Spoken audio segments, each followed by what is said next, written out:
Testigo, apóstol y maestro, San Juan de Ávila.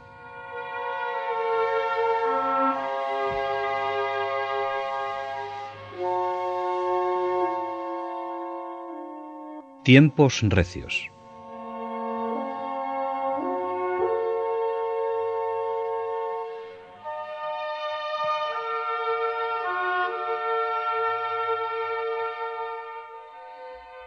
San Juan de Ávila nace en los días del Renacimiento, no turbados todavía por la tragedia protestante. El Renacimiento fue una fuerte revolución de la cultura occidental bajo todos los aspectos. La Edad Media terminaba y comenzaba una nueva edad difícil y complicada por complejos problemas. Eran tiempos recios, época no fácil de afrontar. Para situarnos en la época que le tocó vivir a San Juan de Ávila y valorar mejor lo que supuso su testimonio de vida, de apóstol y de maestro, y aprender de él cómo conducirnos en nuestra época, también de grandes cambios a todos los niveles, vamos a recordar algunas pinceladas de lo que supuso el cambio de la Edad Media al Renacimiento. La imagen de la Iglesia, como una nave que surca el tiempo rumbo a la eternidad, es siempre representativa. Todos los ataques que a lo largo de los siglos han ido contra la Iglesia tienen buena respuesta en lo que dijo un papa recordando esta alegoría. Las tempestades iban pronto a demostrar a quienes la atacaban que sólo Cristo es poderoso para hacerla arribar al puerto. Los pilotos, los vicarios de Cristo en la tierra, y los navegantes, el pueblo cristiano, sentirán el temor del naufragio en algunas épocas. Es lo que ocurrió durante todo el siglo XIV y hasta parte del XVI.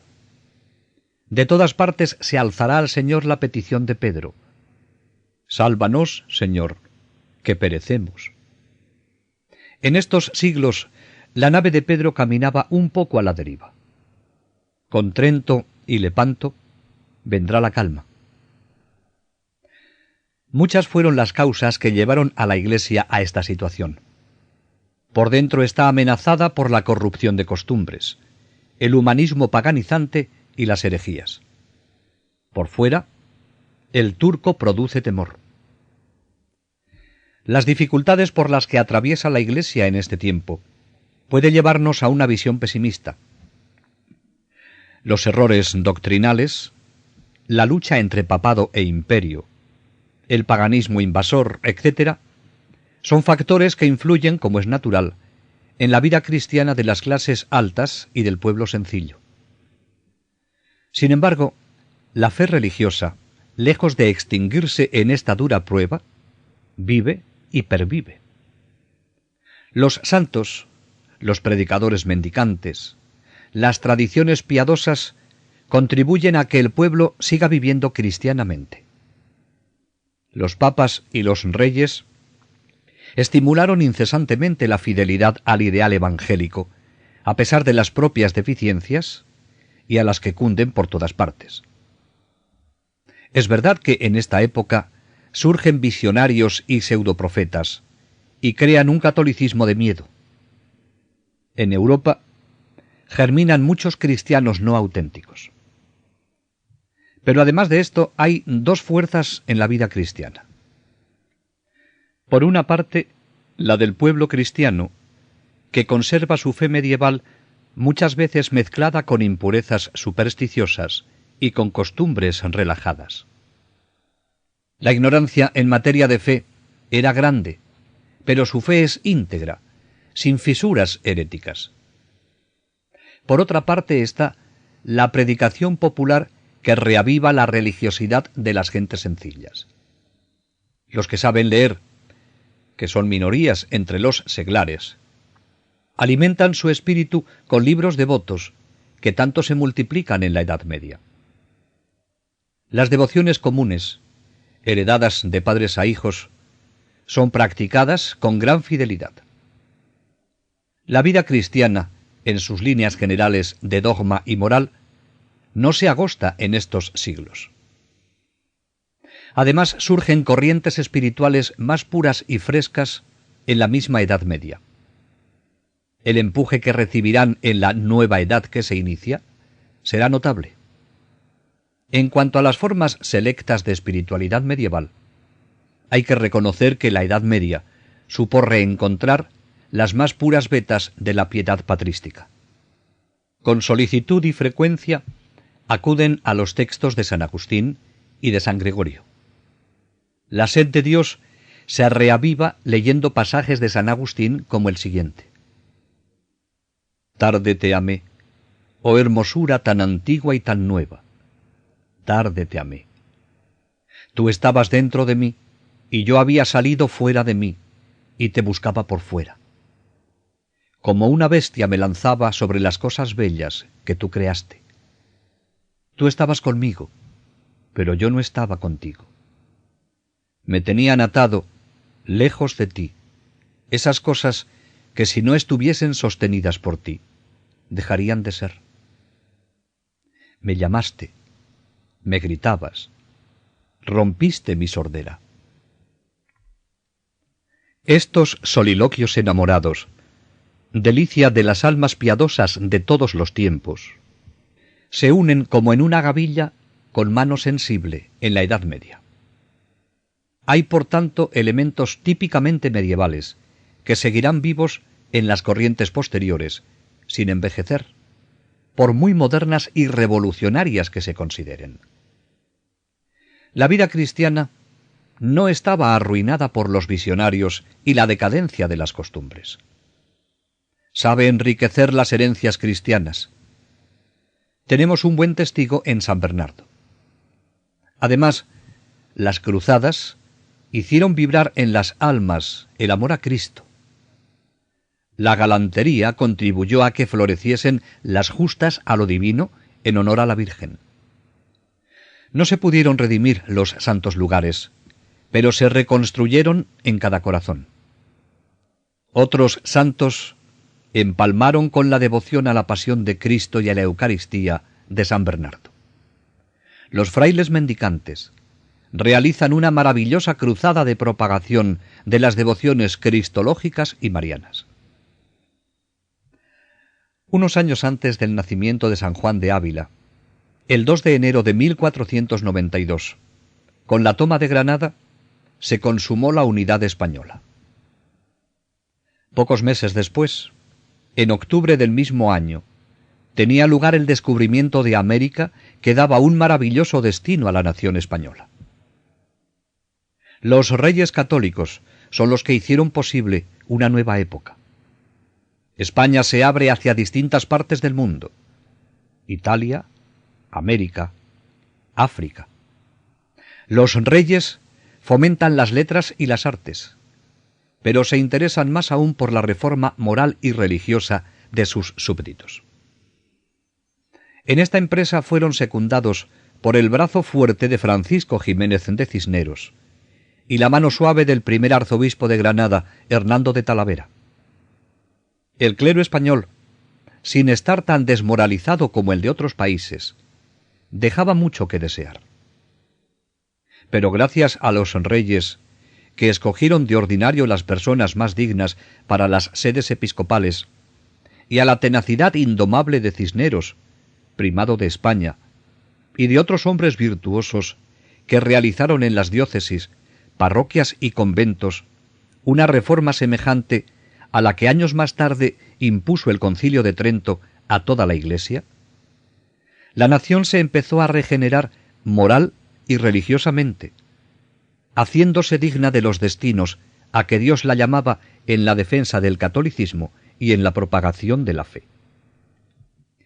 En esta situación por la que atravesó la Iglesia, tenemos que recordar que el luteranismo y otras sectas afines dividieron un buen trozo del cuerpo de la cristiandad, aunque no fue a España a quien afectó. La Iglesia romana supo renovarse interiormente y, como compensación de esa división europea, ensanchó su horizonte en el Nuevo Mundo y en el Oriente Lejano. Fue Carlos V quien más insistió a los papas a la acción. Y esta acción decisiva fue el Concilio de Trento. Trento enderezó en lo que fue posible las cosas. Allí se condenan los errores, se afirma la fe, se definen dogmáticamente verdades cristianas, se inaugura una reforma a fondo en toda la superficie geográfica eclesial. Y es un Papa Santo, con el poder que da la santidad, el Papa Pío V, el que pone cuanto puede en la tarea. Los deseos de renovación se convierten en realidad. También los viejos anhelos de cruzada obtienen un gran triunfo en Lepanto el 7 de octubre de 1571. Los dos papas siguientes continuaron eficazmente esta tarea. El río ascético experimenta una incesante crecida. Y no es menor el incremento que experimenta el río místico. En los monasterios, la riada de la literatura ascética no sólo halla buena acogida, es la que provoca por simpatía psicológica y sobrenatural el descubrimiento de la mística, misteriosa corriente que late en el interior del alma española y brota a la superficie apenas se agita o se tensa un poco el espíritu. Sobre los bloques ascéticos y al soplo irresistible del alma hispana, tan dispuesta siempre a la luz y al heroísmo, la mística logra rápidos progresos y surgen en este siglo de oro santos que influirán a lo largo de los siglos. La Iglesia, bien dirigida, seguía su camino. En el vértice de 1591, los cristianos escuchan atentos una voz que desgrana estrofas del cántico espiritual. Es el místico San Juan de la Cruz que entona el himno del amor. En la Iglesia se siente un nuevo impulso renovado y comprometido. Aquella propaganda de piedad y religión fue como una siembra en terreno fértil y bien abonado. Y pronto surge en los campos españoles la gran cosecha ascético-mística, tan abundante y rica como no se había dado nunca. Cosecha de escritos espirituales y sobre todo de santos, que bajo el estímulo de estas lecturas aspiran a la más alta perfección. Y entre ellos está San Juan de Ávila, que influyó con su ejemplo y consejos en otros santos de su época. Para poder comprender aquel momento histórico español y para explicar la duradera reforma del clero, hay que prestar atención al afán renovador y de conquista que existe en toda la nación, y particularmente al resurgimiento de los estudios eclesiásticos en las universidades de Alcalá y Salamanca. Toda la nación española se sintió empeñada en una gran empresa apostólica después del descubrimiento de América, su evangelización.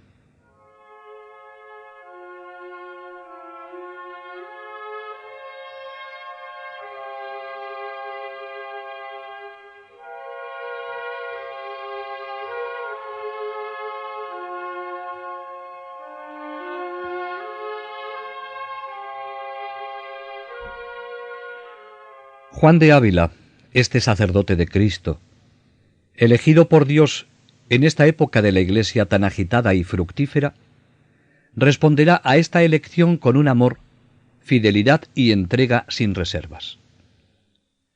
Su vida transcurre desde 1499 o 1500 hasta 1569.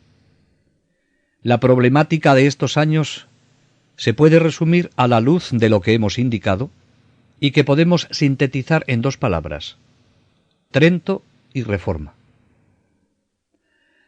Juan de Ávila fue un sacerdote que supo comprometerse personal y pastoralmente en una tarea conciliar y posconciliar. Sus documentos de reforma ponen de manifiesto una gran experiencia sacerdotal y una gran valentía. Habla con claridad de la necesidad de una reforma profunda. no sólo señala defectos estructurales y personales, sino, sobre todo, propone soluciones positivas y constructivas, que es el primero en practicar. No ataca a las personas, las ama y trata de servir a la Iglesia con humildad y total desprendimiento, sin buscarse nunca a sí mismo. Su vida es un ejemplo de coherencia, fidelidad y amor a Cristo y a la Iglesia. En este siglo de oro, Juan de Ávila influyó y se relacionó con muchas personas, que también brillaron por su santidad, como Juan de Dios, Ignacio de Loyola, Teresa de Jesús, Pedro de Alcántara, Francisco de Borja, Juan de Ribera, Tomás de Villanueva, Carlos Borromeo, Luis de Granada y otros. Y su influencia se dejará notar en los autores de los siguientes siglos. Para ver lo que algunos de estos santos pensaban de él, no tenemos más que recordar lo que Santa Teresa, llorando al conocer su muerte, decía de él: que era una columna de la Iglesia, con todo el sentido que esta frase tiene. No hay más que acercarse a él para percibir la santidad de su vida, su coherencia, su amor entrañable a Jesucristo, a su pasión, a la Eucaristía, su trato íntimo con él en las largas horas de oración, su fe inquebrantable. Alguien ha dicho con toda verdad que San Juan de Ávila fue uno de los grandes promotores de la vida espiritual en la España de los místicos. Su doctrina alimentó y dirigió a muchos de los que en aquella época llegaron al honor de los altares. Ya hemos recordado a algunos. Fue estimado como maestro espiritual por toda clase de personas. Dotado de una fina sensibilidad, inteligencia aguda, esmerada formación, experiencia nada común de hombres y de cosas, es imposible acercarse a sus escritos sin sentir el latido de su alma. En ellos se oye todavía su voz, la voz de aquel sacerdote vestido con limpia pobreza que ejercía una irresistible atracción. En su vida y actividad quiere imitar a San Pablo, y así lo dice Fray Luis de Granada, su primer biógrafo. Determinó buscar una guía a quien seguramente pudiese seguir, y no halló otra mejor que al apóstol San Pablo, dado por predicador de las gentes. Le imitó no sólo por elección, sino por una inclinación natural. Y es que San Juan de Ávila pertenece al grupo de aquellos hombres de fibra y relieve inconfundibles en la España del siglo XVI, de los que alguien llegó a decir esta frase lapidaria: semejante a él, a San Pablo, no sólo en el espíritu, sino aún en la carne. Sus escritos forman un lote precioso. Escribió algunas obras de claro sabor pastoral, como el Catecismo de la Doctrina Cristiana y el modo de rezar el rosario, que no ha llegado a nosotros. Un buen número de sermones y pláticas, comentarios a la Sagrada Escritura, un tratado sobre el sacerdocio, memoriales para el Concilio Ecuménico de Trento y para el Concilio Provincial de Toledo. Se conserva un rico epistolario espiritual, considerado como lo mejor de su obra, en donde su magisterio irradia luz para todos los estados de la vida. El Audifilia es una joya espiritual de nuestro siglo de oro. Es el único libro que escribió donde expone de forma orgánica las líneas esenciales de su doctrina espiritual. La lectura del Tratado sobre el amor de Dios nos ayuda a penetrar más en su espiritualidad. Tiene también poesías, oraciones y escritos sueltos. Al leer su tratado sobre el sacerdocio, casi se percibe su autobiografía sacerdotal.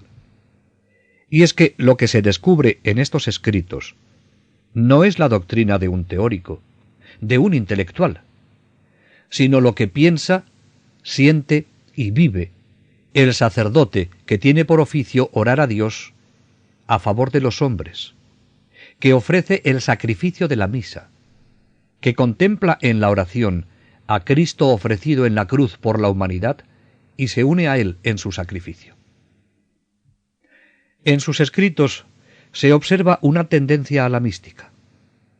La voz del predicador arranca de un corazón enamorado, empuja siempre hacia arriba, pero con moderación. La experiencia propia y ajena, la lucidez con que penetra a las personas, los tiempos recios que corren y el valor que otorga a la ascética contribuyen al ponderado equilibrio de su doctrina. A las cumbres, dice, se llega antes con la cabeza que con los pies. Su voz es espuela para los lentos, freno para los inquietos y auriga de santos. Por encima de todo, Juan de Ávila es una de las figuras más representativas del siglo XVI. Es hoy para todos un santo, un apóstol y un maestro. No tenemos más que acercarnos a él con el deseo de ser enseñados y conducidos para comprobar cómo su ayuda sigue siendo hoy eficaz y actual.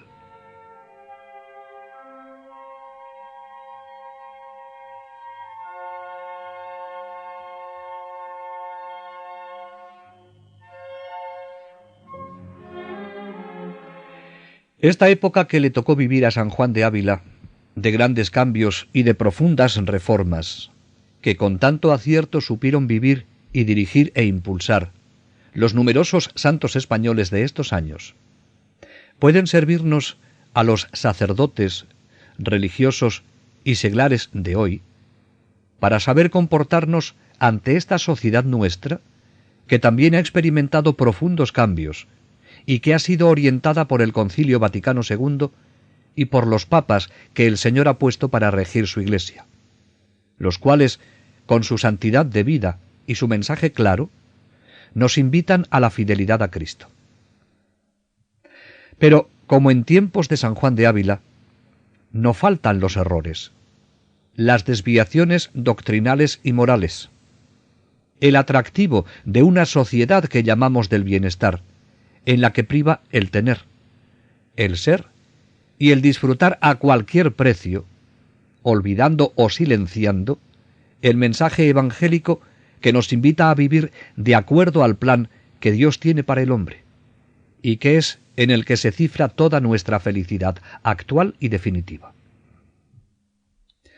Juan de Ávila se abrió a la vida en los comienzos del siglo XVI, momento importante en la vida de la Iglesia y que en España constituyó el siglo de oro en todos los aspectos, pero en lo referente al religioso, dio como fruto una serie de santos que con su ejemplo y su acción evangelizadora contribuyeron eficazmente a un resurgir de la vida cristiana, apoyada con las verdades de siempre, que son las transmitidas por la revelación de Dios y a las que el cristiano debe ser siempre fiel.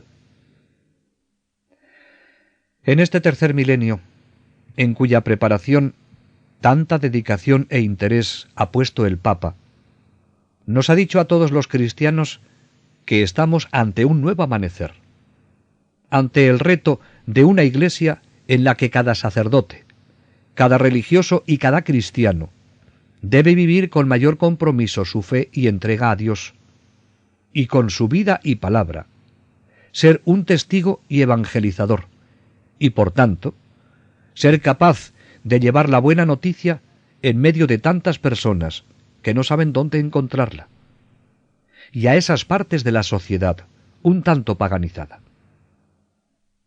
Hoy hay mucha gente que no se apunta a la Iglesia, sino que a veces lo único que parece les interesa es conocer los problemas que en ella existen.